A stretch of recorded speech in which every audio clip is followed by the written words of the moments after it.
नमस्कार, DT news मराठीच्या या विशेष वृत्तांतामध्ये आपलं सगळ्यांचं पुन्हा एकदा मनपूर्वक स्वागत आहे. मी आहे विलास आडे.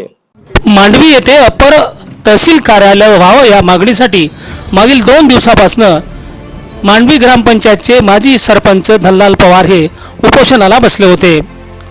या परिसरातील मांडवीसह 57 गावाचा पाठिंबा त्यांना मिळाला आणि काल मांडवी येथे कडकडीत बंद पाळण्यात आला.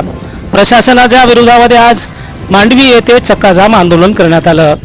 या चक्काजाम आंदोलनाला परिसरातील हजारो लोकांची उपस्थिती होती.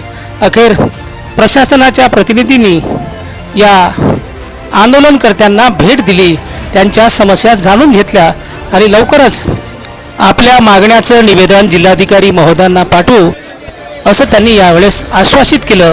त्यामुळे हे आंदोलन मागे घेण्यात आलं आहे.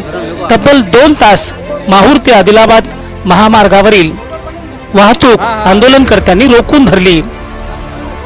शहीद जवान ईश्वरसिंह चव्हाण यांच्या पथकापासून तर थेट मांडवे ऋषीच्या मंदिरापर्यंत किंबहुना त्याच्याही पुढेपर्यंत जवळपास 2 ते 2.5 किलोमीटर पर्यंत वाहनाच्या रांगा लागल्या होत्या.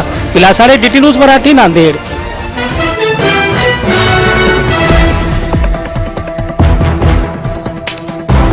हे आहे डीटी न्यूज नेटवर्क आणि आपण बघत आहात डीटी न्यूज मराठी.